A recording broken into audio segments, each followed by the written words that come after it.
ಸಂವಿಧಾನದಲ್ಲಿ ಒಂದೊಂದು ಅಕ್ಷರ, ಒಂದೊಂದು ಸಾಲುಗಳು ಬಹಳ ಮುಖ್ಯವಾಗಿರುತ್ತದೆ. ಹಾಗಾಗಿ 2 ವರ್ಷ 11 ತಿಂಗಳು 18 ದಿನಗಳವರೆಗೆ ದೀರ್ಘವಾದ ಚರ್ಚೆಯನ್ನ ಮಾಡಿದ್ರು ಸಂವಿಧಾನವನ್ನ ಬರೆಯುವಾಗ. ಸಂವಿಧಾನ ಪಿತಾಮಹರು ಒಂದು ಪದ ಇರಬೇಕೋ ಅಥವಾ ಇರಬಾರದು, ಈ ಪದಗಳ ಬಗ್ಗೆನೇ ದಿನಗಟ್ಟಲೆ ಚರ್ಚೆಗಳು ಆಗಿದ್ದಾವೆ. ಒಂದು ಉದಾಹರಣೆಯಿಂದ ಪ್ರಾರಂಭ ಮಾಡ್ತಾನೆ. ಈ ದೇಶಕ್ಕೆ ಬಹಳ ದೊಡ್ಡ ಸವಾಲು ಇರುವಂಥದ್ದು ಭ್ರಷ್ಟಾಚಾರ. ಭ್ರಷ್ಟಾಚಾರ ಆಡಳಿತದಲ್ಲಿ ಇರುವಂಥದ್ದು ಈ ದೇಶಕ್ಕೆ ದೊಡ್ಡ ಸವಾಲು. ಒಬ್ಬ ವಿಧಾನಸೌಧಕ್ಕೆ ಒಬ್ಬ ವ್ಯಕ್ತಿಯ ಒಂದು ಕೆಲಸದ ಫೈಲ್ ಬಂದಿತ್ತು. ಸಹಜವಾಗಿ ಲಂಚ ಕೇಳಿದ್ರು.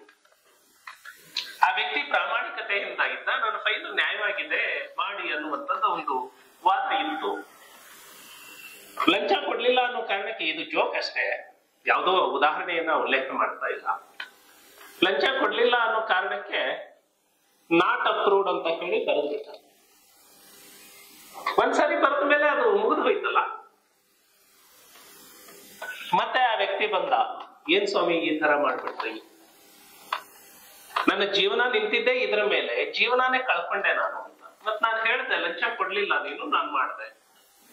ಅಯ್ಯೋ ಸ್ವಾಮಿ ಹಿಂಗ್ ಮಾಡ್ತೀರಿ ಅಂತ ಗೊತ್ತಿದ್ರೆ ಮನೆ ಮಾಟ ಮಾರಾದ್ರೂ ನಾನ್ ನಿಮ್ಗೆ ಲಂಚ ಕೊಡ್ತಿದ್ನಲ್ಲ, ಈಗೂ ಏನ್ ಕಾಲ ಮಿಂಚಿಲ್ಲ ಅಂತ. ಮತ್ ನೀವು ಬರೆದು ಬಿಟ್ಟಿದ್ದೀರಲ್ಲ ಅಂತ, ಈಗಲೂ ಏನ್ ಕಾಲ ಮಿಂಚಿಲ್ಲ, ನೀನ್ ತಗೊಂಡ್ ಬರಲ್ಲ. ಲಂಚವನ್ನ ತೆಗೆದುಕೊಂಡು ಬಂದ ಮೇಲೆ NOT ನಾಟ್ ಇದ್ದಿದ್ದನ್ನ NOTE ಮಾಡ್ದ ಅಷ್ಟೇ, ನೋಟ್ ಅಪ್ರೂವ್. ಯಾಕೆ ಇದನ್ನ ಉದಾಹರಣೆ ಅಂದ್ರೂ ಇದು ಆಡಳಿತದಲ್ಲಿ ಈಗಲೂ ಇದೆ. ಇದು ನಮ್ಮ ಮುಂದೆ ಇರುವಂತಹ ಸವಾಲು.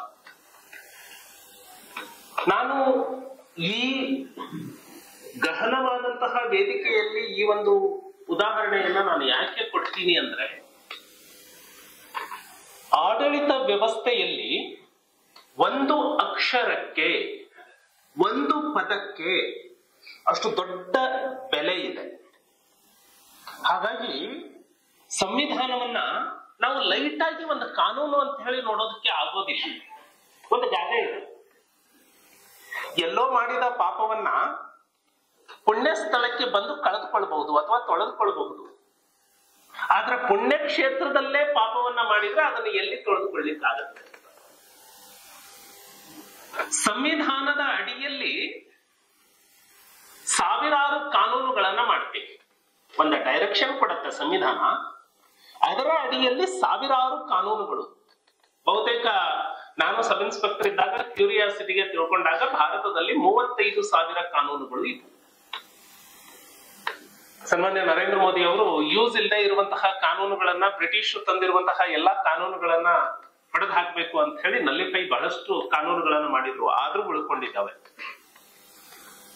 ಸೊ ಆ ಕಾನೂನುಗಳಲ್ಲಿ ತಪ್ಪಾದ್ರೆ ನಡೆಯುತ್ತೆ, ಅದನ್ನ ಸರಿ ಮಾಡ್ಕೊಳ್ಬಹುದು, ಸರಿ ಮಾಡೋದಕ್ಕೆ ದಾರಿ ಇದೆ. ಆದ್ರೆ ಸಂವಿಧಾನದಲ್ಲಿ ತಪ್ಪಾಗ್ಬಿಟ್ರೆ ಸರಿ ಮಾಡ್ಲಿಕ್ಕೆ ಅವಕಾಶನೇ ಇಲ್ಲ. ಈಗ ಇತ್ತೀಚೆಗೆ ಸಂವಿಧಾನವನ್ನ ಬದಲಿಸಿ ಬಿಡ್ತಾರೆ ಅಂತ ಹೇಳಿ ಬಹಳಷ್ಟು ಚರ್ಚೆಯನ್ನ ಮಾಡ್ತಾರೆ. ಸಂವಿಧಾನದ ಓದುಗನಾಗಿ ನಾನು ಹೇಳುವಂಥದ್ದು, 545 MP ಕ್ಷೇತ್ರಗಳು ಇದ್ದಾವೆ. ಒಂದು ವೇಳೆ 545 ಕ್ಷೇತ್ರಗಳನ್ನ ಒಂದೇ ಪಕ್ಷ ಗೆದ್ದರೂ ಕೂಡ ಸಂವಿಧಾನವನ್ನ ಬದಲಿಸಲಿಕ್ಕೆ ಬರೋದಿಲ್ಲ. ಪಾರ್ಲಿಮೆಂಟ್ ಅಲ್ಲಿ 2/3 ಮೆಜಾರಿಟಿ ಇದ್ರೆ, 400 ಪಾರ್ ಆಗ್ಬಿಟ್ರೆ ಸಂವಿಧಾನ ಬದಲಿಸ್ಬಿಡ್ತಾರೆ ಅಂತ ಹೇಳಿ ಒಂದು ಭ್ರಮೆಯನ್ನ ಹುಟ್ಟಿಸಿದ್ರು. ನಾನು ಸಂವಿಧಾನದ ಓದುಗನಾಗಿ ಹೇಳ್ತೇನೆ,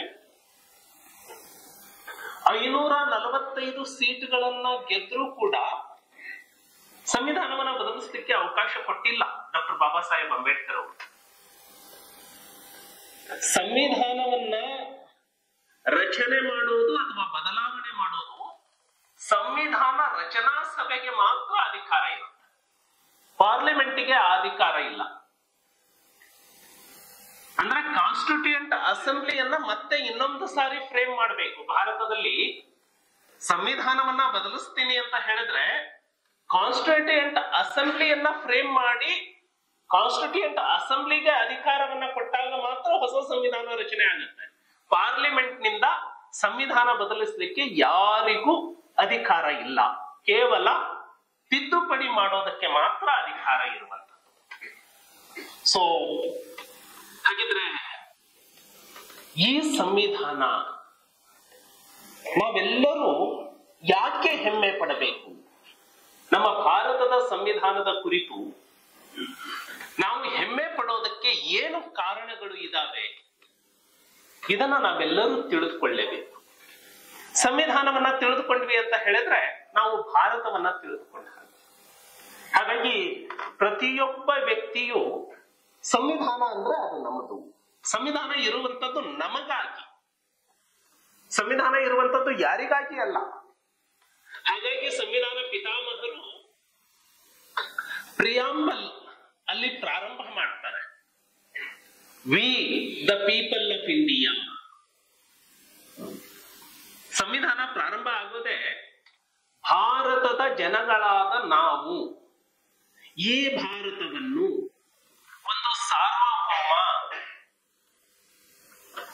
ಅನಂತರ ಪ್ರಜಾಪ್ರಭುತ್ವವಾದಿ ಗಣತಂತ್ರವನ್ನಾಗಿ ನಮಗೆ ನಾವೇ ರೂಪಿಸಿಕೊಂಡಿದ್ದೇವೆ. Sovereign democratic republic and to secure to all its citizens. ಏನು ಸೆಕ್ಯೂರ್ ಮಾಡಲಿಕ್ಕೆ? Justice, liberty, equality, fraternity. ಸಮಾನತೆ, ಸ್ವಾತಂತ್ರ್ಯ, ನ್ಯಾಯ ಮತ್ತು ಆತ್ಮಗೌರವ. ಯಾರಿಗಾಗಿ? ಈ ದೇಶದಲ್ಲಿ ಇರುವಂತಹ ಪ್ರತಿಯೊಬ್ಬ ವ್ಯಕ್ತಿಗಾಗಿ. ಯಾವುದೋ ಮುಖ್ಯಮಂತ್ರಿಗಳಿಗೆ, ರಾಜ್ಯಪಾಲರಿಗೆ, ಯಾರೋ ತೆರಿಗೆದಾರರಿಗೆ ಅಂತ ಹೇಳಲಿಲ್ಲ ನಮ್ಮ ಸಂವಿಧಾನ ರಚನಾಕಾರರು. To all its citizens, to all its people ಅಂತ ಹೇಳಿಲ್ಲ. ಪ್ರಾರಂಭ ಮಾಡಿದ್ದು with the people of India, secure to all citizens. Justice, ನ್ಯಾಯ. ಎಂತಹ ನ್ಯಾಯ ಇರಬೇಕು? Social, economic and political. ಸ್ವಾತಂತ್ರ್ಯ, ಲಿಬರ್ಟಿ ಎಂಥದ್ದಿರಬೇಕು? Liberty of thought, expression, belief, faith and worship. ಸಮಾನತೆ, ಈಕ್ವಾಲಿಟಿ ಎಂಥದ್ದಿರಬೇಕು? Equality of status and of opportunity and to promote among them all. ಭ್ರಾತೃತ್ವ, fraternity, assuring the dignity of the individual and the unity and integrity of the nation. ನಮ್ಮ ಸಂವಿಧಾನ ಪಿತಾಮಹರು ಎಂತಹ ಸಂವಿಧಾನವನ್ನ ನಮಗೆ ಕೊಟ್ಟರು ಅಂತ ಹೇಳಿದ್ರೆ,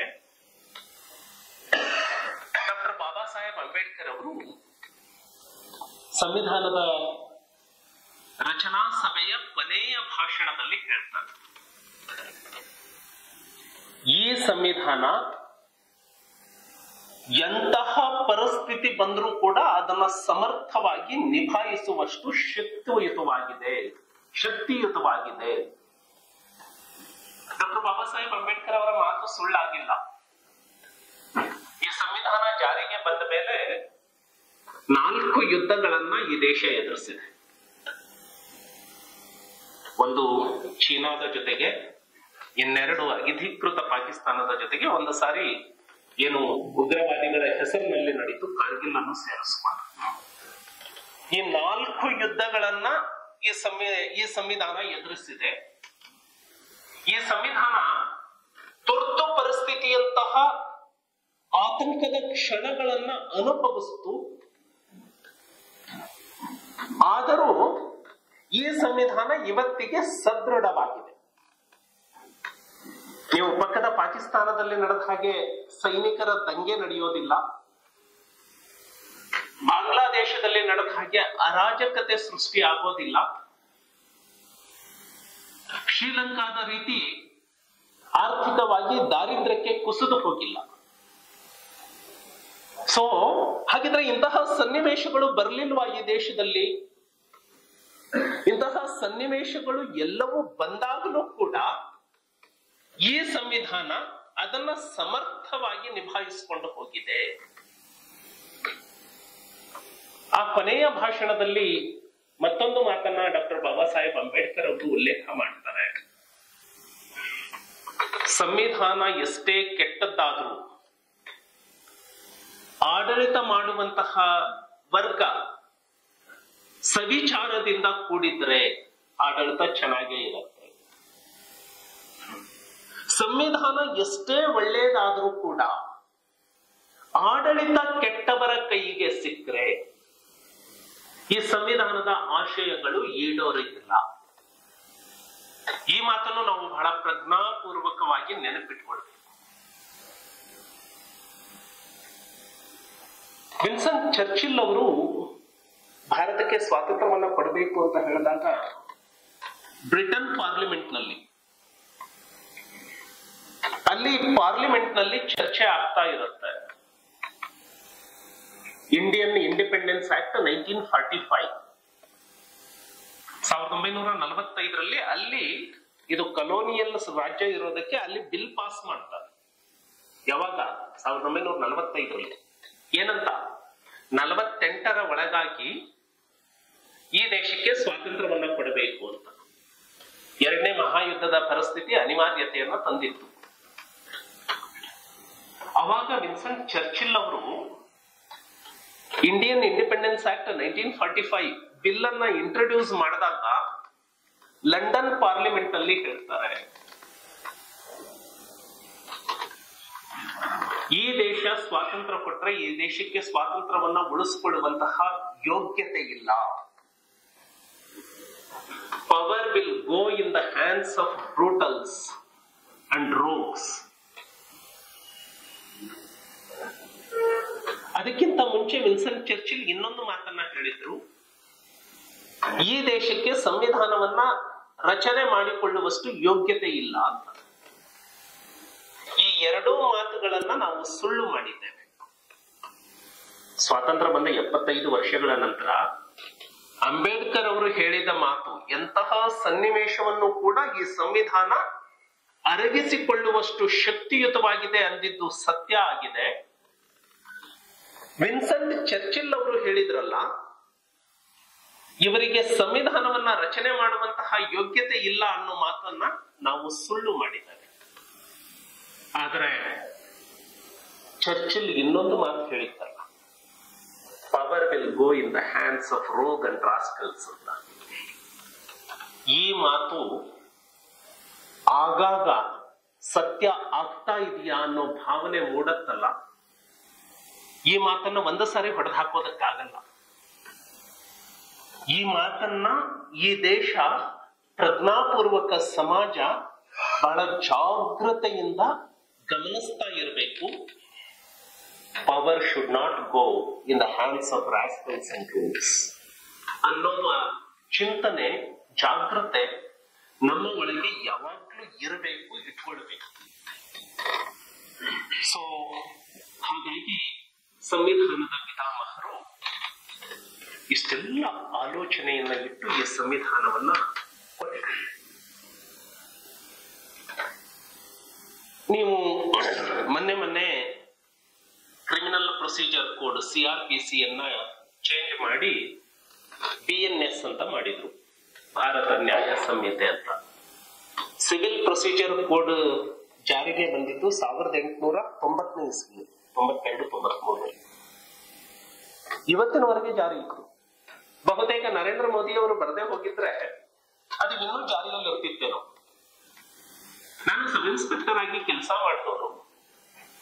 CRPC ಒಬ್ಬ ಪೊಲೀಸ್ ಆಫೀಸರ್ಗೆ ಎಷ್ಟು ದೊಡ್ಡ ಪವರ್ ಅನ್ನ ಕೊಟ್ಬಿಡತ್ತೆ ಅಂದ್ರೆ, ಒಬ್ಬ SHOಗೆ, ಸ್ಟೇಷನ್ ಹೌಸ್ ಆಫೀಸರ್ಗೆ ಎಷ್ಟು ದೊಡ್ಡ ಪವರ್ ಅನ್ನ ಕೊಟ್ಬಿಡತ್ತೆ ಅಂದ್ರೆ, ಏನು ಸಂವಿಧಾನ ಕೊಟ್ಟಿದೆಯಲ್ಲ ಈ ಎಲ್ಲ ಹಕ್ಕುಗಳನ್ನ ಕರ್ಟೇಲ್ ಮಾಡುವಂತಹ ಅಧಿಕಾರ ಒಬ್ಬ ಪೊಲೀಸ್ ಅಧಿಕಾರಿ ಕೊಡುತ್ತೆ. ಅಲ್ಲ, ಈ ದೇಶದಲ್ಲಿ ಕಾನೂನು ಸುವ್ಯವಸ್ಥೆ ಇರಬೇಕು ಅಂದ್ರೆ ಅಷ್ಟು ಅಧಿಕಾರ ಕೊಡ್ಲೇಬೇಕು. ಆದ್ರೆ BNS ಅಲ್ಲಿ ಕೊಟ್ಟ ಅಧಿಕಾರಕ್ಕೂ ಸಿಆರ್ಪಿಸಿಯಲ್ಲಿ ಕೊಟ್ಟಿದ್ದಂತಹ ಅಧಿಕಾರಕ್ಕೂ ಬಹಳ ದೊಡ್ಡ ವ್ಯತ್ಯಾಸ. ಸಿಆರ್ಪಿಸಿಯನ್ನ ಜಾರಿಗೆ ತಂದವರು ಬ್ರಿಟಿಷರು. ಬ್ರಿಟಿಷರು ಜಾರಿಗೆ ತಂದಾಗ ಅವರ ಉದ್ದೇಶ ಏನಿತ್ತು?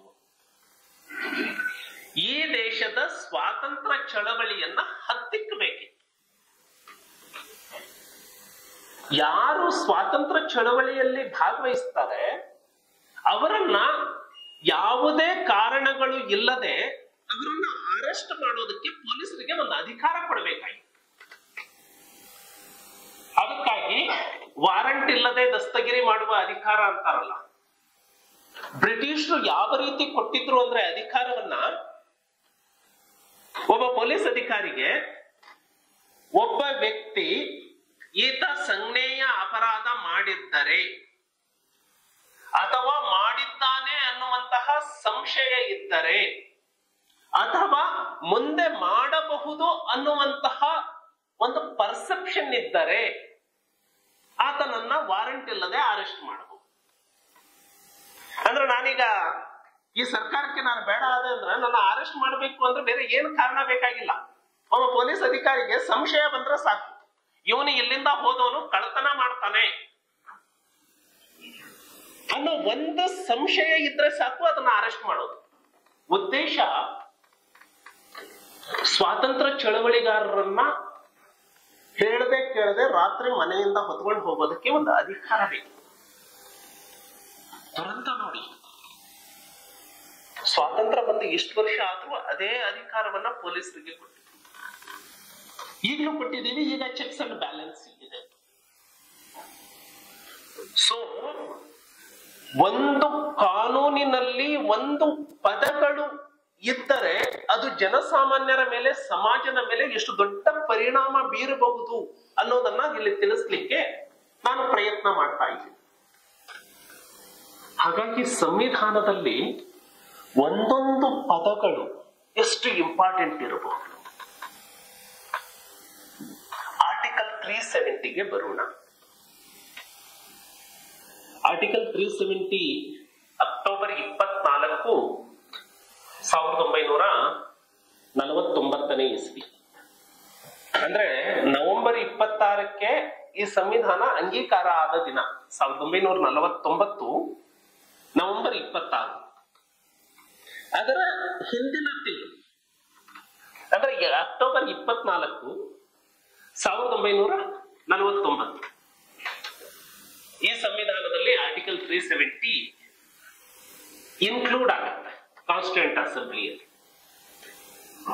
ನಾನು ಅದನ್ನ ಪೂರ್ಣ ಚರ್ಚೆಯನ್ನ, ಕಾನ್ಸ್ಟಿಟ್ಯೂಂಟ್ ಅಸೆಂಬ್ಲಿ ಡಿಬೇಟ್ ನ ಪೂರ್ಣ ಚರ್ಚೆಯನ್ನ ನಾನು ಓದ್ತೆ, ಯಾಕೆ, ಏನಾಗಿರ್ಬಹುದು, ಯಾವ ತರ ಚರ್ಚೆ ಮಾಡಿರ್ಬಹುದು ಅಂತ.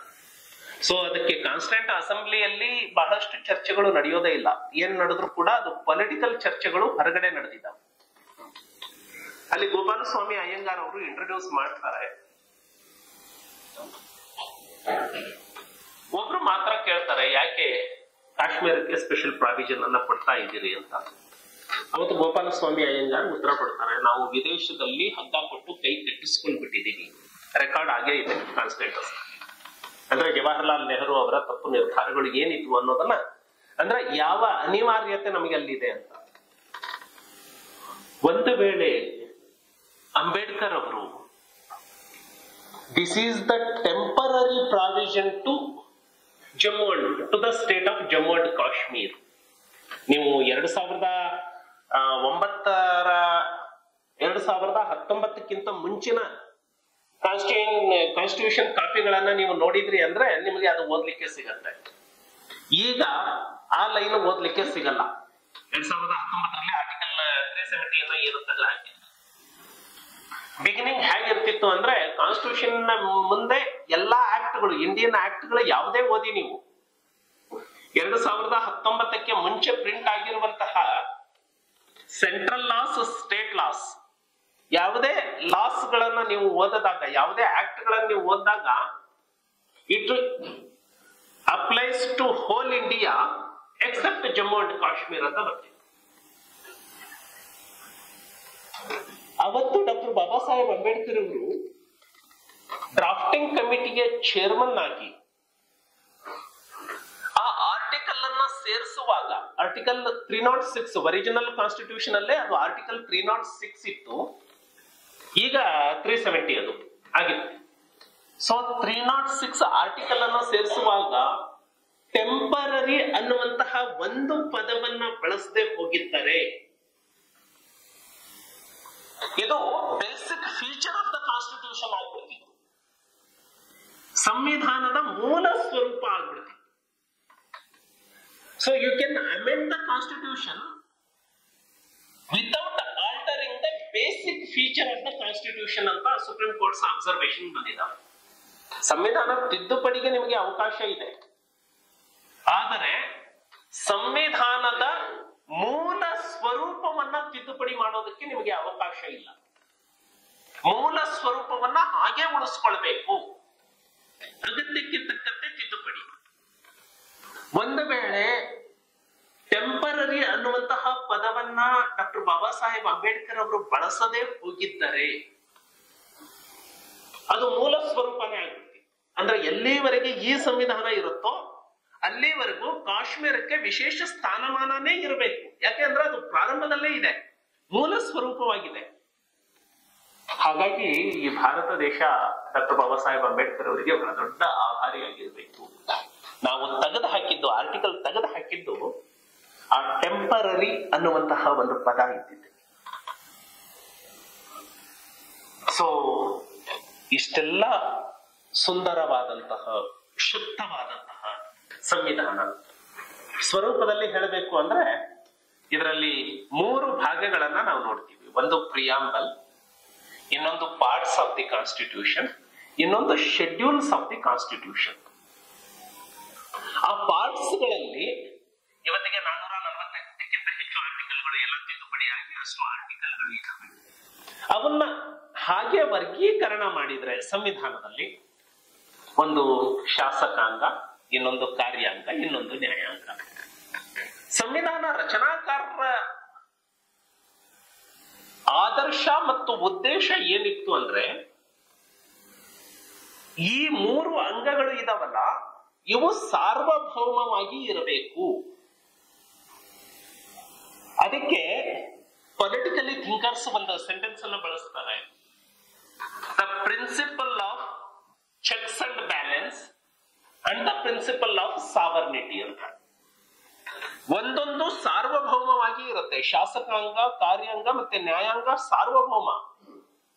ಒಂದರ ಅಧಿಕಾರಕ್ಕೆ ಇನ್ನೊಂದು ಪ್ರವೇಶ ಮಾಡಬಾರದು. ಆದರೆ ಚೆಕ್ಸ್ ಅಂಡ್ ಬ್ಯಾಲೆನ್ಸ್, ಸಾರ್ವಭೌಮ ಇದೆ ಅಂತ ಹೇಳಿ ತಾನು ದುರುಪಯೋಗನೂ ಮಾಡ್ಕೊಳ್ಬಾರ್ದು. ಇದು ನಮ್ಮ ಸಂವಿಧಾನದ ಸೌಂದರ್ಯ. ಇದನ್ನ ಯಾಕೆ ಇಟ್ಟಿದ್ದಾರೆ ಅಂದ್ರೆ ಒಂದು ಅಂಗಕ್ಕೆ ಪೂರ್ಣವಾದಂತಹ ಅಧಿಕಾರ ಸಿಕ್ಬಿಟ್ರೆ ದುರುಪಯೋಗ ಯಾವ ಸಂದರ್ಭದಲ್ಲಿ ಬೇಕಾದರೂ ಆಗಬಹುದು. ಹಾಗಾಗಿ ಶಾಸಕಾಂಗದ ಅಧಿಕಾರ ಪರಮಾಧಿಕಾರ. ಆದ್ರೆ ಚೆಕ್ಸ್ ಅಂಡ್ ಬ್ಯಾಲೆನ್ಸ್ ಏನು, ಅದು ತಪ್ಪು ಮಾಡಿದ್ರೆ ಮಧ್ಯದಲ್ಲಿ ನ್ಯಾಯಾಂಗ ಪ್ರವೇಶ ಆಗಬಹುದು ಅಥವಾ ಮಧ್ಯದಲ್ಲಿ ಕಾರ್ಯಾಂಗ, ಅದು ನಿಷ್ಕ್ರಿಯ ಆಗೋ ರೀತಿ ನೋಡ್ಕೊಳ್ಬಹುದು. ಇದನ್ನ ಬಹಳ ಸುಂದರವಾಗಿ ಡ್ರಾಫ್ಟ್ ಮಾಡಿದ್ದು ಇಂಡಿಯನ್ ಕಾನ್ಸ್ಟಿಟ್ಯೂಷನ್. ಹಾಗಾಗಿ ಅಂಬೇಡ್ಕರ್ ಅವರು ಅಷ್ಟು ಗಟ್ಟಿಯಾಗಿ ಹೇಳಿದ್ರು, ನನ್ನ ಸಂವಿಧಾನ, ಈ ದೇಶದ ಸಂವಿಧಾನ ಎಂತಹ ಪರಿಸ್ಥಿತಿ ಬಂದರೂ ಕೂಡ ಅದನ್ನ ಜೀರ್ಣಿಸಿಕೊಳ್ಳುವಷ್ಟು ಸದೃಢವಾಗಿದೆ ಅಂತ. ಈ ಸಂವಿಧಾನದ ಬ್ಯೂಟಿಗಳನ್ನ ಹೇಳ್ತಾ ಹೋದ್ರೆ ಬಹಳಷ್ಟು ಇದಾವೆ. ಜಾತಿ ವ್ಯವಸ್ಥೆಯನ್ನ ಒಂದೇ ಆರ್ಟಿಕಲ್ ಮೂಲಕ ಹೊಡೆದು ಹಾಕ್ಬಿಟ್ರು. ಮಹಿಳೆಯರಿಗೆ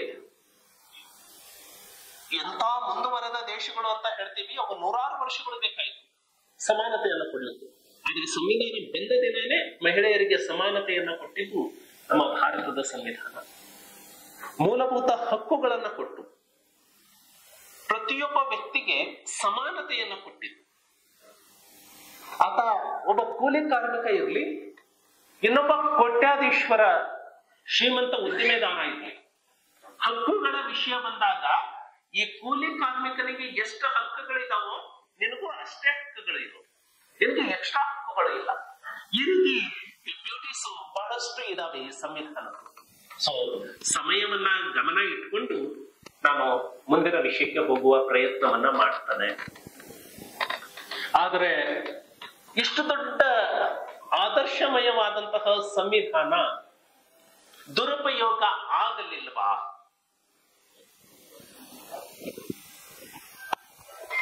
ಒಬ್ಬ ಸಂವಿಧಾನದ ಓದುಗನಾಗಿ ನಾನು ನೋಡಿದಾಗ ಈ ಸಂವಿಧಾನದ ಮೇಲೆ ಬಹಳ ದೊಡ್ಡ ಆಕ್ರಮಣಗಳು ಆಗಿದ್ದಾವೆ. ಸಂವಿಧಾನವನ್ನ ಲೆಟರ್ ಅಂಡ್ ಸ್ಪಿರಿಟ್ ನಲ್ಲಿ ಓದಬೇಕು. ಕಾನೂನನ್ನ ಓದುವಂಥದ್ದು ಲೆಟರ್ ಅಂಡ್ ಸ್ಪಿರಿಟ್. ಪದ ಏನಿತ್ತು, ಪದದ ಹಿಂದಿನ ಸ್ಪಿರಿಟ್ ಏನಿತ್ತು, ಇವುಗಳ ಮೂಲಕ ಓದಿದ್ರೆ ಮಾತ್ರನೇ ಒಂದು ಕಾನೂನು ಅಥವಾ ಸಂವಿಧಾನ ನಮಗೆ ಅರ್ಥ ಆಗ್ಲಿಕ್ಕೆ ಸಾಧ್ಯ. ಇನ್ನು ನಮ್ಮ ಸಂವಿಧಾನ ಪಿತಾಮಹರು ಯಾವ ರೀತಿ ಕೆಲಸ ಮಾಡಿದ್ರು ಅನ್ನೋದಕ್ಕೆ ಒಂದು ಸಣ್ಣ ಉದಾಹರಣೆಯನ್ನ ಹೇಳ್ತಾನೆ.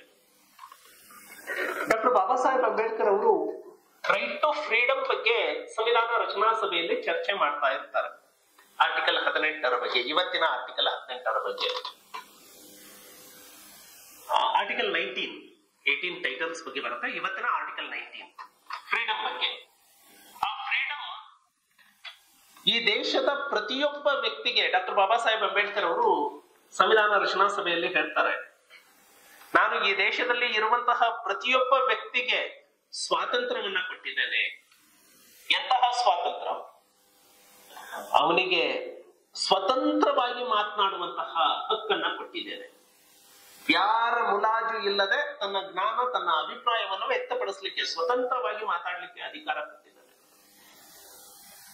ಒಬ್ಬನೇ ಅಲ್ಲ, ಅವರೆಲ್ಲರೂ ಗುಂಪು ಸೇರೋದಕ್ಕೆ ನಾನು ಸ್ವಾತಂತ್ರ್ಯವನ್ನ ಕೊಟ್ಟಿದ್ದೇನೆ.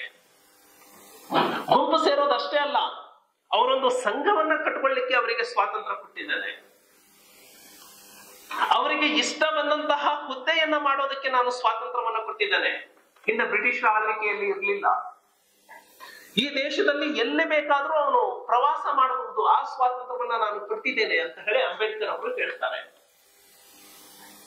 ಇದು ಆರ್ಟಿಕಲ್ 19 ಸಬ್ ಕ್ಲಾಸ್ 1. ಆರ್ಟಿಕಲ್ 19 ಸಬ್ ಕ್ಲಾಸ್ 2 ನಲ್ಲಿ ರಿಸ್ಟ್ರಿಕ್ಷನ್ ಹೇಳ್ತಾರೆ. ಮಾತಾಡಕ್ ಕೊಟ್ಟಿದ್ದೀನಿ ಅಂದ್ರೆ ಏನ್ ಬೇಕಾದ್ರೆ ಮಾತಾಡಂಗಿಲ್ಲ, ದೇಶದ ವಿರುದ್ಧ ಮಾತಾಡಂಗಿಲ್ಲ. ಸಂಘ ಕಟ್ತೀನಿ ಅಂದ್ರೆ ಈ ದೇಶದ ವಿರುದ್ಧನೇ ಸಂಘ ಕಟ್ಟೋ ಹಾಗಿಲ್ಲ.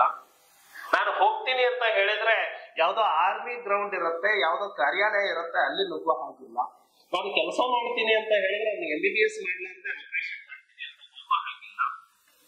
ಈ ರೆಸ್ಟ್ರಿಕ್ಷನ್ ಗಳನ್ನ ಹಾಕ್ತಾರೆ. ಸಂವಿಧಾನ ರಚನಾ ಸಭೆಯಲ್ಲಿ ಅಂಬೇಡ್ಕರ್ ಅವರು ಪ್ರಶ್ನೆ ಮಾಡ್ತಾರೆ, ಅಲ್ಲಪ್ಪ ಬಾಬಾ ಸಾಹೇಬ್ ಅಂಬೇಡ್ಕರ್, ಈ ಆರ್ಟಿಕಲ್ಗೆ ನೀವು ಹೆಸರು ಕೊಟ್ಟಿದ್ದು right to freedom. Right to freedom ಇರೋದು ಆರ್ಟಿಕಲ್ ಸಬ್ ಕ್ಲಾಸ್ 1 ನಲ್ಲಿ ಮಾತ್ರ. ಸಬ್ ಕ್ಲಾಸ್ 2, 3, 4, 5, 6 ರಿಸ್ಟ್ರಿಕ್ಷನ್ಸ್ ಇದಾವೆ. ಆರ್ಟಿಕಲ್ ಫ್ರೀಡಮ್ ಹೇಗಾಗುತ್ತೆ? ಇದು ಟೈಟಲ್ ಅನ್ನ ಚೇಂಜ್ ಮಾಡಬೇಕು. ಇಟ್ಸ್ ಅ ರಿಸ್ಟ್ರಿಕ್ಟೆಡ್ ಆರ್ಟಿಕಲ್ ಅಂತ ಹೇಳಿ ಆರ್ಟಿಕಲ್ ಆಫ್ ರಿಸ್ಟ್ರಿಕ್ಷನ್ಸ್ ಅಂತ ಹಾಕಬೇಕು ಅಂತ ಅಂಬೇಡ್ಕರ್ ಅವರಿಗೆ ಪ್ರಶ್ನೆ ಮಾಡ್ತಾರೆ. ಅವಾಗ ಅಂಬೇಡ್ಕರ್ ಅವರು ಉತ್ತರ ಕೊಡ್ತಾರೆ, ನಾನು ಈ ದೇಶದ ಪ್ರತಿಯೊಬ್ಬ ವ್ಯಕ್ತಿಗೆ ಇಷ್ಟು ಹಕ್ಕುಗಳನ್ನ ಕೊಡ್ತಾ ಇದ್ದಾರೆ. ಆ ಒಬ್ಬ ವ್ಯಕ್ತಿಯ ಹಕ್ಕನ್ನ ರಕ್ಷಣೆ ಮಾಡೋದಕ್ಕಾಗಿ ಇಡೀ ವ್ಯವಸ್ಥೆಗೆ ನಾನು ರೆಸ್ಟ್ರಿಕ್ಷನ್ ಅನ್ನ ಹಾಕ್ತಾ ಇದ್ದೇನೆ. ಇಡೀ ವ್ಯವಸ್ಥೆಗೆ ರೆಸ್ಟ್ರಿಕ್ಷನ್ ಹಾಕೋದ್ರ ಮೂಲಕ ಪ್ರತಿಯೊಬ್ಬ ವ್ಯಕ್ತಿಯ ಹಕ್ಕುಗಳು ಗೌರವಿಸಲ್ಪಡ್ತವೆ ಅಂತ. ಯೋಚನೆ ಮಾಡಿ ಅವರ ಆಲೋಚನೆಗಳು ಹೇಗಿತ್ತು. ಈ ರೀತಿ ಯೋಚನೆ ಮಾಡಿ ಸಂವಿಧಾನವನ್ನ ಕೊಟ್ಟರು. ಆದ್ರೆ ಈ ಸಂವಿಧಾನವನ್ನ ಆಕ್ರಮಣ ಮಾಡುವಂತಹ, ಈ ಸಂವಿಧಾನದ ಮೇಲೆ ದಬ್ಬಾಳಿಕೆ ಮಾಡುವಂತಹ ಪ್ರಯೋಗಗಳು ನಡೆದಿರುವಂತಹ ಉದಾಹರಣೆಗಳು ಇದಾವೆ. ಈಗ ನಾನು ವಸ್ತುನಿಷ್ಠವಾಗಿ ನಾನು ಹೇಳ್ತೇನೆ ಹೊರತಾಗಿ ಇಲ್ಲಿ ನಾನು ಯಾರ್ದಾದ್ರೂ ಹೆಸರು ತಗೊಂಡ್ರೆ ಇವರು ಒಂದು ಪಕ್ಷದ ಪರವಾಗಿ ಹೇಳ್ತಿದ್ದಾರೆ ಅನ್ನುವಂಥದ್ದು ಅಲ್ಲ.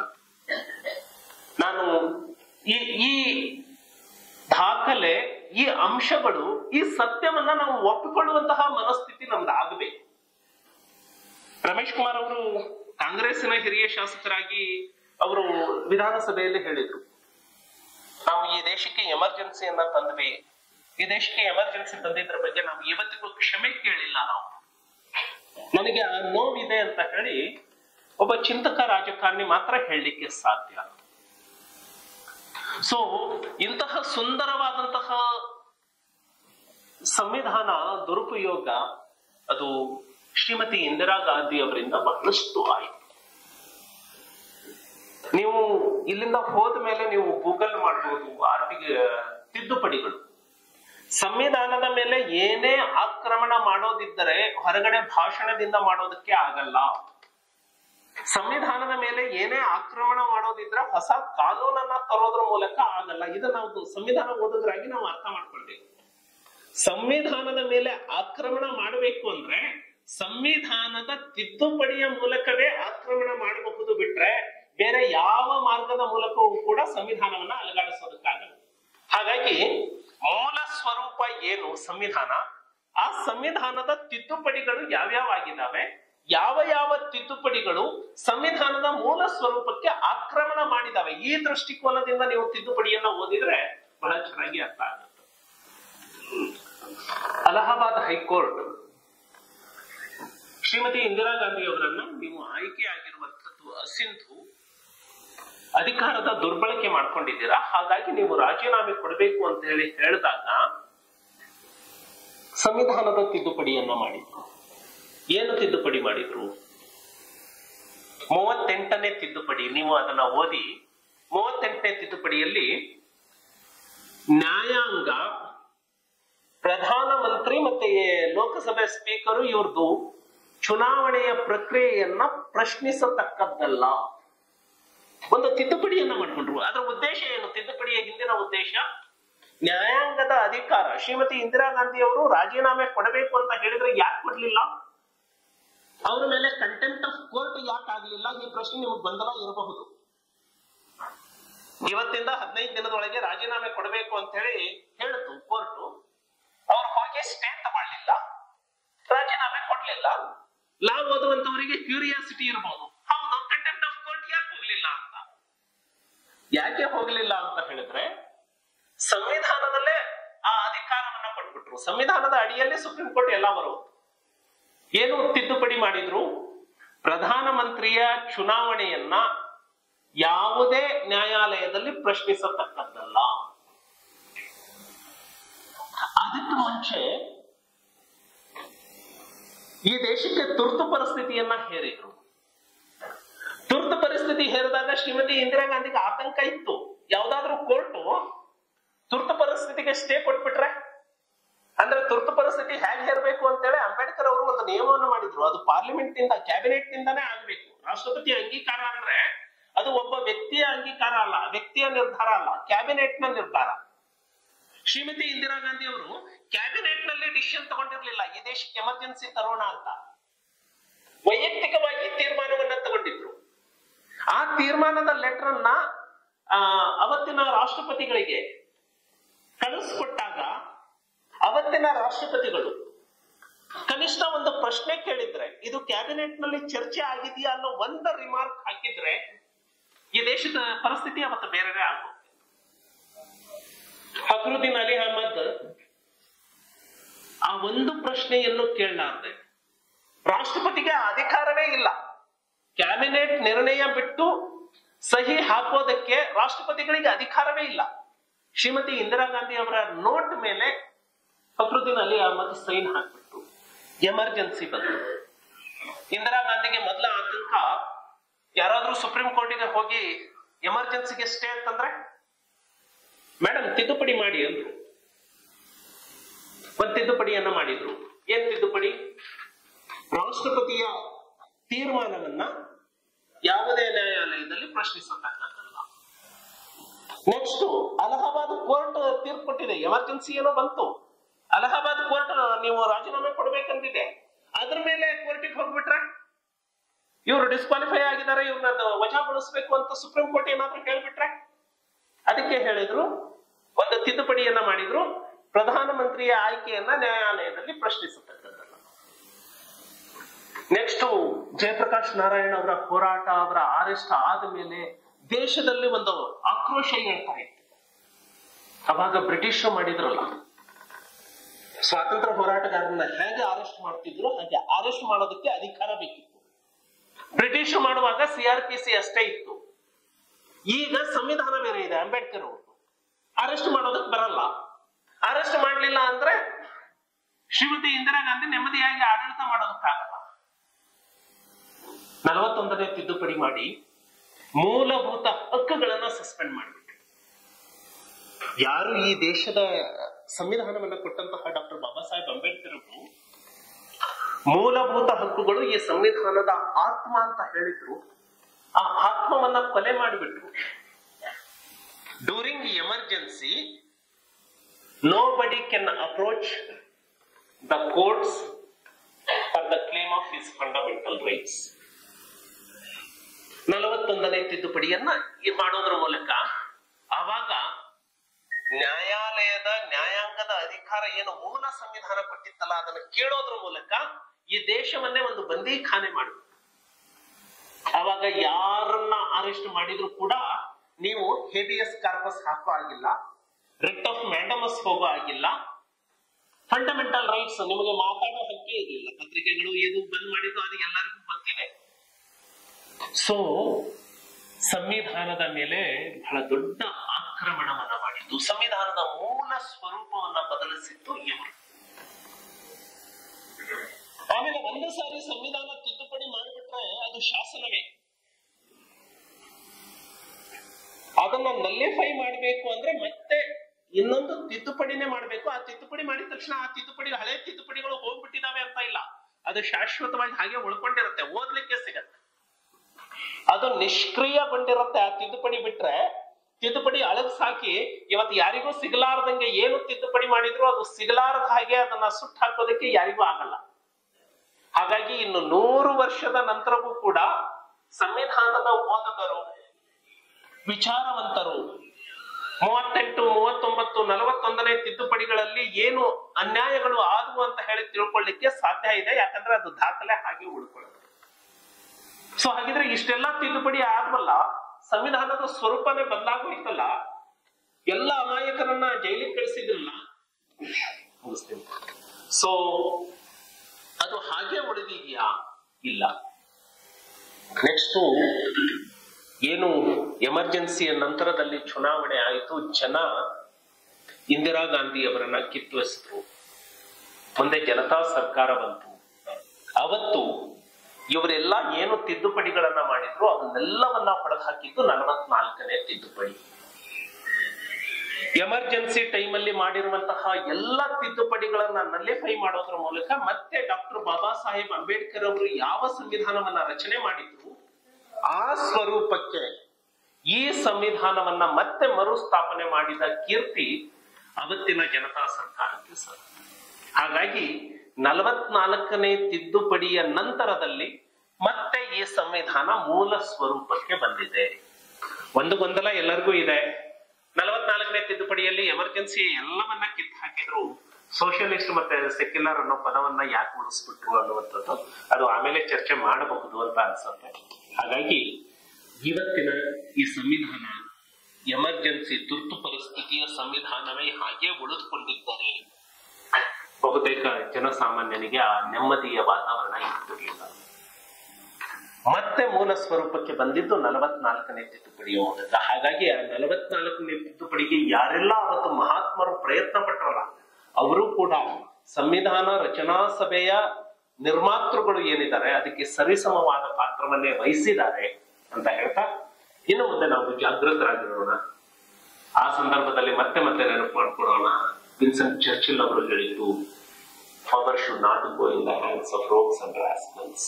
ಹಾಗಾಗಿ ಎಲ್ಲಿಯವರೆಗೆ ಪ್ರಜ್ಞಾವಂತ ಸಮಾಜ ಇರುತ್ತೆ ಅಲ್ಲಿಯವರೆಗೆ ಭಾರತದ ಡಾಕ್ಟರ್ ಬಾಬಾ ಸಾಹೇಬ್ ಅಂಬೇಡ್ಕರ್ ಅವರ ಸಂವಿಧಾನ ನಿರಂತರ ಚಲನಶೀಲವಾಗಿರುತ್ತೆ. ಆ ಪ್ರಜ್ಞೆ ನಮ್ಮೆಲ್ಲರಲ್ಲಿ ಇರಲಿ ಅಂತ ಹೇಳ್ತಾ ನಾನು ಮಾತು ಮುಗಿಸ್ತೇನೆ. ನಮಸ್ಕಾರ.